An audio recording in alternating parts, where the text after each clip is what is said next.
Assalamu alaikum warahmatullahi wabarakatuh ka Jama TV ɗo Mamad Dawda kadi woni artude salmina on ka Jama TV ɗo lando si tawini on foppu hiɗon e jam yo Allah fawden en fo jam lando si tawini on juuli e jam ɓawi ɗon andi ilande ma suumayo on dari ko ɗum woni hari e yiidadi tagaɗo kañum andi ko honɗum miijoto kono ko Allahu lanɗo woni ko hoddiranta tagaɗo kala ko o miiji wotigi miijino wadde émission on e nder suumayi on kono heƴali haray ko hande Allahu lanɗo newni yo o tigi ruttito haray miɗo yaafini e moɗon ono wowtuɓe lan jentade ka Jama TV ɗo ɓen fo miɗo yaafini e moɗon miɗo lando so tawini on juuli e jam hiɗen tori yo Allah okku en baraji kowoni e lewru suumayeru ndun kon okkidan kadi e ɓiɓɓe julɓen fo accidan ha ɓooya juuta accidan kadi e jikke e jokkiren ɗan en fo meɗen assalamu aleykum sama mbokk yi na ngeen def maa ngi jéggalu si yéen xam ngeen ne émission bi dañ ko daan def chaque fois mais si biir koor bi mujjewul am lan moo tax amul xam nit ki moo xam lu muy xalaat mais yàlla moo xam lu muy dogal tey la ko yàlla dogal ma retournaate fii si Jama TV maa ngi nuy ku nekk sa tur ak sa santé di lay wax déwéniti yàlla nañ ci fekkee déwén yu bëre ak aajo yu faju maa ngi nuy waa jam ñaajo waa dugaar waa yaam yëpp maa ngi leen di nuy di laajte ndax ñoom ñëpp ñu ngi si jàmm di nuy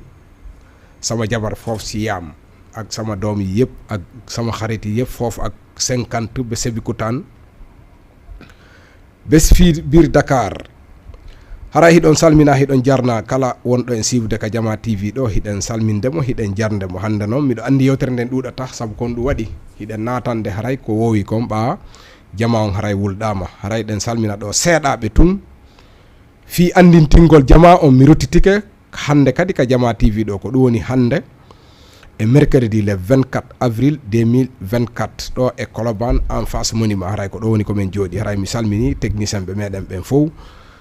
miɗo lando si tawini hiɓe e jam ɗo e Jama TV en salmini kadi famille ji ɗin fop mo kala ka hikkitori en salmini wontirɓe Fouta Dialo ɓen hono jaati koto on Samba ɗon e Fouta Dialo e oustas wuuri ɗon e Fouta Dialo salminen kadi Mouhammadou Yero Balde wontiro ɗon e Maroc Souleymana ɗon e Gambia Diadia Fatou toujours ɗon e Gambia hiɓe salmina en salmini Alhaji Mamma Jambari ɗon e Konakiri Demu Dola hiɗen lando si tawini ko jamtu won toon salmina en sonnajo sohna mo ɓe innata Adama wonɗo ɗo e Colobane wonɗo ɗo yeyde Mboyri Colobane hara en salminimo ɗon e Colobane kanko Adama jeyaɗo timmi Madina hiɗen lando so tawini ko jamtu woni toon on ɗon miɗo andi ni himo sivde émission on kanko Adama hara en salminimo kanko e fay makko ɓen fof e modi bon fof hiɗen lando si tawini ko jamtu woni toon joom Mboyri welndi hara en salmini kadi kawyaya kori ko ɗo e usine Bennatali e esiraɓe am bari ɗon andi esira o no teddi esira o kay toujours wawetake yejjitede par ce que esira o no teddi ɗen salmina ɗon esiraɓe am bari e ka Amadou Barkeya hiɗen lando si tawini ko jamtu woniri kaɓe hikkitori toon awa joni noon haray hiɗen nangande ko fottindini en ɗo kon ɓa hiɗon andi hari wayri Jama on ko ɗum ɗon ɓurata humpede ko ɓa tun en hiwroto Jama on mi andi noon haray mi arti ka tindi e taali si Allahu lanɗo jaaɓi chaque mercredi si muyowo on muuyi haray hiɗen ka Jama TV ɗo waɗen ko wowɗe wadde ɗo comme mana tindi e taali ko ɗum woni e haala pular tindi e taali noon ko tindi e taali inna kono kala accutuɗo hakkille a heɓay toon ko nafayma ko ɗum ɗon kadi waway mo wi'ude toujours noon ɓa haray ko ɗenɗe ɗiɗi wona yewtede ɗo simi yilti haala ka on nanata yaafo ɗon toujours koko mi yewti ka pular komi yewta kadi ka olof ko hunde wotere sama mbokk yi maa ngi leen di jéggulu xam nga rek dañ ko daan def chaque mercredi mooy li ma waxoon sànq tey na wax ji du bëri parce que xam naa ne ñi koy xaar dañoo bëri mais nag dinañ ci wax tuuti rek comme que ñëw naa fii il faut que ma wax tuuti rek léegi na su ma paree si olof bi rek xamal ne pël bi laay làkk li may wax si pël moom laay wax si olof lu may wax si olof moom laay wax si pël ku déglu rek gis si boppam jërëjëf awa haray joni hiɗen nangande tindi e taali ko fottindini en ɗo kon awa en salmini famille ji ɗin fof hiɗen lando si tawini Misse Abdourahimi Tunti Dugun wontiro ɗo e Colobane président portal Suusifol résidence à Dakar si tawi woni himo e jam awa haray ko neɗɗo goto mo tawata Allah no okkorimo jawdi ka aduna ɗo ono surrora no o ka tawata neɗɗo mo tawata Allah no okkimo jawdi ka aduna ɗo donc andi siɗa jogii jawdi ko aduna ɗo no ɗayna heewɓe, sabu ko ɗum woni sa watta lila karan andirta giɗo e gaño no metti fi ande tentini jogiiɗo, par ce que arɗo o hewɓen siray paɗe fiino hendora kum makum kono tawa wona a yiiɗa. sa accitali hakkil noon no ɗayna heewɓe. haray oɗo ɓa Allah okkimo jawdi, himo jogii otoje, himo jogii galleji, himo jogii bitikaji, himo jogii magasin ji, himo jogii compte banque ji, cende ɗen ka ɗuuɗi himo jogii compte banque ji, o yahay kala ka o faala e leyɗe ɗen. haray noon o sotti ka o jeeya ɗon, o yehi ka muuti seeɗa, ɓay ɗon andi joni jawdi kala ka yehi wawa e wonude, ɓa kañum ko jawdi mum ndin utilisata. kala ka yawɗa iɗa jogii jawdi ndin a wawa wonde ɗon. o pottiti leydi ka o woni ɗon, o yehi o wondoy e janamɓe, ɓen janamɓe ɗon kadi toujours ɓe jokkirimo sabu jawdi makko ndin. yiɓɓe makko noon ton ɓe o naɓiɗi, kono noon hiɗon andi jogiiɗo ko karan o andirta giɗo e gaño. arɗo o ko giggol hollatamo, arɗo o ko giggol hollatamo, kono tawa ko fiikum makko kun. arɗo o kadi siranama paɗe fiikum makko kun. e nder hen noon kan kadi ko neɗɗanke tun tagaɗo no foti wattude yila. andita ɓe yimɓe ko intérêt woni ko ɓe jokkirma, kono an kadi ɗa foti ande intérêt hoorema ko nafay ma kon hiɗa foti andude. ko won ɗum nafay ma kala ko waɗiranta goɗɗo waɗiranamo saabi Allah, wona ya kurkumo, wona ya sonjumo, wona ya jattumo, wona ya kansumo, wona ya ɗaynumo, wona ya gollimo hara a yoɓatamo. toujours kala ko wadduɗa e goɗɗo tawa toujours ɗum ɗon ko saabi Allah wonɗa waɗirde. wata ƴettu jawdi ma ndin tun waɗira mbatta jora jama fi yoɓɓe sirane paɗe ni tun. a woniri noon o heɓi yimɓe par ce que mo jogii jawdi. aroy noon ha e wattu e nder ko jogii jawdi kon andi ala ka gaño yurata. lettere iwoyi nokku goo, lettere on ari ha e makko direct, o jangi lettere on, o tawi ko ma onoto, o sutta ronkude notade ndu noddandu ɗo. ɗum noon kaka justice direct, par ce que ko convocation woni ko aranimo. donc andi convocation ko fal force a yahay notoɗa, yiɗɗa añuɗa a yahay notoɗa. o sey convocation o yew notoyi ka o nodda ton, o présenti. ɓawa présenti ke ɓe haalanimo, ɓe inni ko goɗɗo joganiɗa ɗo jawdi ɗuɗundi, haray o inni a jonnitalimo jawdi makko ndi.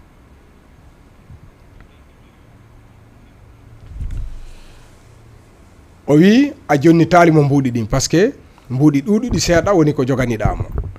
o uggini o ɓanti o miijiti ha ko hombo gasta wonde, kono o ronki famude. mais noon joni ko ma tun o ɗaɓɓa seedeɓe, o ɗaɓɓa témoin. iɗa andi kala ka yehete ko ma tun seede heeɓo. joni noon seedeɓe ɓen ko yimɓe ɓe wondi ɓen, mo be ara seedito, mo be ara seedito, he oɗo dey ko moƴƴo, oɗo dey ko moƴƴo, ko ɗum ɗo e ɗum ɗo min andirimo, ko ɗum ɗo e ɗum ɗo min andirimo, ko ɗum ɗo e ɗum ɗo min andirimo. mo be ara haala tun ko andi kon. yahoy noon ha e wattu tawi escalier ji ɗin no ɗuyto tu yimɓe ɓen andi ko par escalier ji no wodi ka fo arata hatta ɗowtuɓe muɓen fo wata natude nder ton. woɓɓe ɓen kaka yaasi dari, ɗon andi sino yahama tribunal ni ɗowtay ɓen ɗuuɗay, kono wonamo kala hewtata ka ñaweteɗon. yaari noon gasayɓe yahude wona témoin ɓen ɗo yehi seeditanimo ha moƴƴi jas, kono no wodi kaɓe hattata. ɓen ɗo yilti, ɓa ɓen ɗo yiltike heddi kanko e ñaawo on pet ɗon tawi gite wojji. ko honno o gerdata, ala ngal o farlaali, ala ngal o miijitaki. ngal o miijiti wo o tawa fewn ɗo ande ari. si ande ari ko honno woni o solution ɗo o futorta ɗo. ala ka o miijitaki ilandemo ka o iwi ton ha jamaɓe wondi ɓen. o tayno sawa pa ɗo o nangike, himo jogii jawdi, kono ɗo o tawi settotoɓe ɓen fof yiltike. joni ko kanko tun e juge ñaawo wondi, mana kanko tun e juge joni tinodiri. ko honno o futorta ɗo, ko honno o laworta, woni probléme makko. woni ko satti ken ŋaɗi ha ko ŋaɗi kon ŋaɗi, o taƴi lakkere tawi o ma pike. e hin settotoɓe ɓen fof settike joni yimɓe sodatake ara han kadi seedito marsata ko watta ko waɗi te o yawi pelletti mo joganimo mbuuɗi buuyi kono wona guerɗeɗe ko honno ɗo o lumbirta pellettile ko jon jawdi o joganaki le goɗɗo ko jogui kon ko kanko jeeyi joni oya toñumo kono noon laaɓali taw o toñumo guite makko wojji quelle solution ko honno joni o lumbirta aren noon firten talol ngol kadi saabu yewtere nden sina en firtu heɗitiɓe wawata famude ɗum ɗo ko honɗum signifiyata sa woni e aduna hiɗa jogui jawdi hiɗa yanana aduna no ɗayna tentini neɗɗo sino selli hino jogui ko surrata si a renaki a majjay ɗon ko duwaɗa waɗude a heɓay yiɓɓe yiɗuɓe ma yiɗanɓe ma kono tawa an a yiɗa hoorema a yiɗa hoorema a waɗanta kadi hoorema ko honɗum addata ɗum ɗon kala tagaɗo wonɗo ko aduna ɗo si Allah okkima kun tawata no ƴette lutta moƴƴina ñande janggo ma on si a moƴƴinalani ñande janggo ma wona goɗɗo moƴƴinanayi ma no woodi hunde nde goɗɗo waɗantama ko an tigi tigi woni ko waɗanta nde hoorema ko marɗa yimɓe wo ko marɗa jawdi o siri ara kaɓɓe mbuuɗi maɗen tuggoto ka kammo ɗum ɗon ko an tu waɗanta hoorema ko honɗum wonta ɗum moƴƴere nde waɗuɗa nden tagaɗo kala ko wonuɗa ka aduna ko marɗa doole wo ko marɗa jawdi wo ko labaɗa wo ko darjinɗa wo ko yiɗaɗa wo ñande go aray an tun ka gabru ma hiɗa andi buy aray ka fatunde yo Allah hinno yaafo fatiɗo yaafodamo yaafaɓen woɓɓe rutto woɓɓe innami habboto ka surrgol woɓɓe ittanamo sadaka sino surrede buyi hay ka berde woɓɓe jooɗo sera woɓɓe ara molta yenande nden woni jamaɓe o jokkodiri ɓen kono tuma o wallinaka yenande huccita ko honɗum nafatamo ka gabru ɗon nden ñande ko kuuɗe makko moƴƴe ɗen pet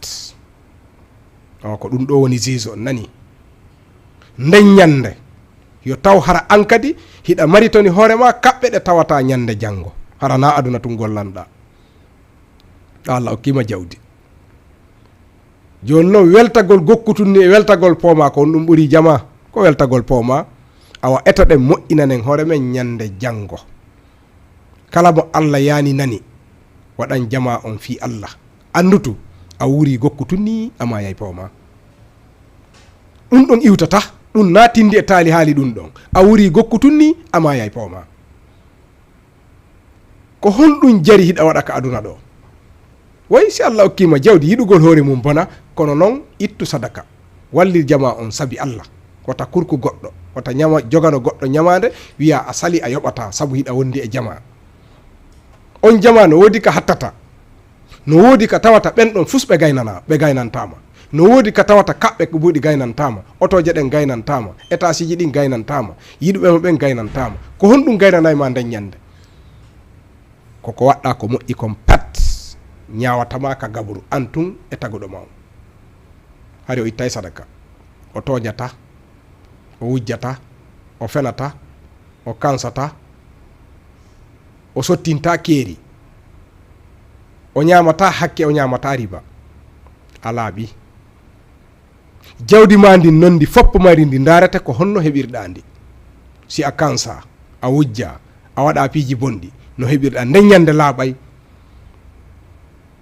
haray kala ma ni tagaɗo kala ko wurɗa aduna ñande dow selluɗa andutu ñande go kadi aray haray koye fima wona ɗum ɗon no laaɓi pos ɗum ɗon wona mbaju suuɗigu noon mo beeno andi ɗum ɗon ko ɓatun tagaɗo sino selli haray no majji piiji hewɗi ko si wayi a ñawi gokku tunni puƴum musima ala ka ƴawrata jolta woɓɓe hallikike juuli wottuma nawni dikki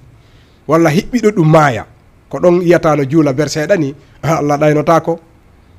Allahu lanɗo taguɗo en on o ɗaynotako a laaɓay pos waɗa ko okkirayma moƴƴere nden kon hara kadi hiɗa tabintini yo Allah faw en jaam ngol talo ɗo kadi ko ni ngo yaari ko moƴƴi kon fof hiɗen tori yo Allah waɗu hakkude meɗen kala ko tawata hino boni hiɗen tori yo Allah o pottin hakkude meɗen kala ko boni assalamu alaikum wa rahmatullahi wa barakatuh. Aray de yiltitaade kadi ka version olof ñu ngi ñëw ci olof bi. Dafa am koo xam ne yàlla daf ko wërsëg maanaam daf ko may alal ci àdduna bi xam nga boo amee alal da ngay bànneexu soo moytu sax doo xam say noon ki la bëgg ak ki la bañ pour nga xam ko day xaw a difficile parce que am alal ci àdduna bi dafa neex ñi bari dañuy daw topp sa ginnaaw nga yaakaar na dañ la bëgg fekk sa alal bi lañ bëgg parce que am alal dafa neex mais nag soo moytul tem nga naagu pour nga mucc si c'est pas yombul pour nga mucc si yombul nga am oto am kër am compte bancaire pour nga mucc si bànneex bi yombul léegi nag kii dafa am alal ba pare déplacé fu mu dëkk dem beneen dëkk toog fa parce que boo amee alal foo munta dem si monde bi mun nga fa ne lan moo lay permettre nga ne fa parce que alal bi nga ne moom ngay utiliser nit ñi topp la nga faj sa aajo kenn du la sonnal lan moo jafe fu nekkee amoo alal kooku moom pour nga dund fenn fi day metti mais su nekkee da nga am xaalis rek si àdduna bi boo amee alal foo munta ne di nga fa ne léegi mu nekk fa jékki-jékki rek mu am fa ay xarit ñi dul jeex xam nga rek boo amee xaalis moom am xarit moom dafay yomb loolu moom comme da ngay sëkkër rek ñu bari ñëw dafa am ay magasin am ay oto am ay étage am xaalis bu du jeex am ay or am ay compte bancaire léegi nag muy toog di noos lu ko neex lay def si alalam bi nit ñi topp ko mu am ay xarit fépp léegi nag dafa jékki-jékki rek am benn lettre bu ñëw si moom direct ñu bind ko lettre maanaam convocation lañ ko andil fu mu toog mu tiit xam nga convocation bu ñu la bindalee convocation force da ngay dem wuyu c'est force da ngay dem wuyu soo bañee dañ lay jël ci xam nga loolu mooy force da ngay dem léegi convocation boobu si justice la jóge direct dafa lii rek mu jékki-jékki rek dem wuyu fuñ ko woo léegi nag bu nekkee dañ la woo justice dina am ñoo àndal xool rek bu nekkee borom daraja la ñu woo tribunal bi day fees dal ñi ko gunge journaliste yi fii xaritam ñi fii ñi koy layal fii toog fële avocat yi ak ñi nga xamante ne ay xaritam lañu léegi nag ba mu demee juge bi dafa ne dafa am koo xam ne nee na da nga ko ameel alal xaalis yu bari mu xalaat ñi koy layal yëpp ñi nee nañ du dëgg dafa amul kii musul ameel kenn dara fii daal lu mu fi nekkee yëpp moom bitig bële moom oto bële moom étage bële mais juge bi dafa dëgg fu mu dëgg rek ne waa ji nee na da nga ko ameel xaalis bu dul jeex te il faut mu leer sinon doo fi jóge léegi ñi koy plaidel ñëpp jeex nañ maanaam ñi koy témoin ñëpp jeex nañ ba mu des moom ak juge bi rek amul lu mu xalaatul dafa jékki-jékkee ñàkk tooy xab ci saas yi parce que léegi ñëpp dem nañu moom ak juge bi rek foofu moom il faut dëgg bi feeñ léegi nañu soppi tuuti thème bi pour nit ñi mun a comprendre fan laa jëm mooy soo nekkee ci àdduna loo munta am na nga xam ne bisi dina ñëw ñu dugal la sa biir bàmmeel yow rek yaa fay ne yow rek yaa fay fanaan ci sa biir bàmmeel xam nga niñ bu dee ñi bari dañ fa daje ñi rey nag ñi togg laax togg ceeb def ci ceeb yàpp ñi bari nekk fa ndeysaan yàlla na ko yàlla yërëm te xaree ko àjjana ñi bari loolu la ñuy wax léegi nag su nekkee dañuy jël néew bi yóbbu ko ci armeel yi ñi bari dañ koy topp ci ginnaaw da ngeen koy gis ay oto yu bari topp ci ginnaaw mbooloo bu bari ñoo koy topp am ñoo xam ne ci ginnaaw la ñuy toog am na ñoo xam ne dañuy jege bàmmeel bi am na ñoo xam ne dañ koy maasale am na ñoo xam ne dañ koy defar léegi buñ ko defaree da ngay ñaan yàlla na ko yàlla jéggal ay bakkaaram loolu da nga koy wax léegi problème bi mooy buñ ko xasee ba dugal ci biir bàmmeel bi après ñëppay ñibbi moom dong moo fay des léegi lan moo koy jàppale lan jëfam yu baax temps yi mu doon dund jëfam yu baax temps yi mu amee woon alal est-ce que def na ko sa alal bi noo ko amee sàccoo tiriyande woo lekkoo riba liggéey loo ci nit ameloo kenn ax ñi nga doon liggéey loo mbaa yaa ngi leen di fay normal jour boobu dina leer nañ ñi nga xamante ne dañ la doon gunge ak ñi nga xamante ne da nga leen defal ñu lay topp ngir sa alal ñoom ñëpp dem nañ léegi yaa ak sa yow rek ak sa bàmmeel lan moo la fay sauver sa jëf yu baax képp koo xam ne yaa ngi dund ci adduna bi di dox di am wér-gi-yaram sooraadeen la bis dina ñëw dañ lay dugal ci biir bàmmeel kooku nekkul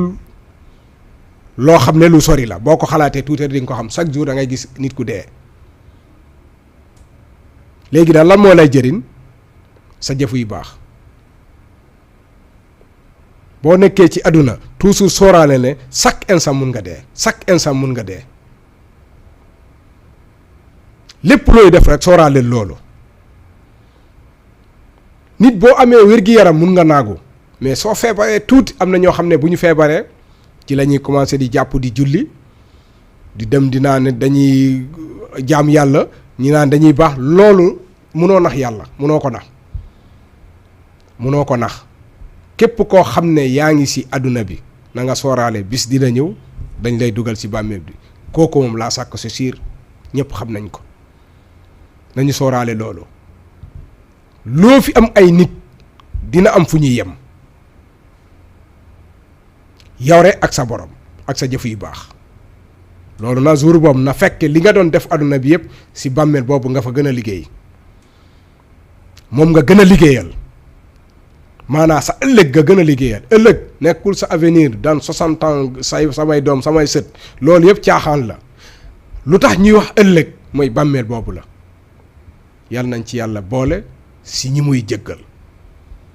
jërëjëf léeb bi nii la demee ba beneen yoon jërëjëf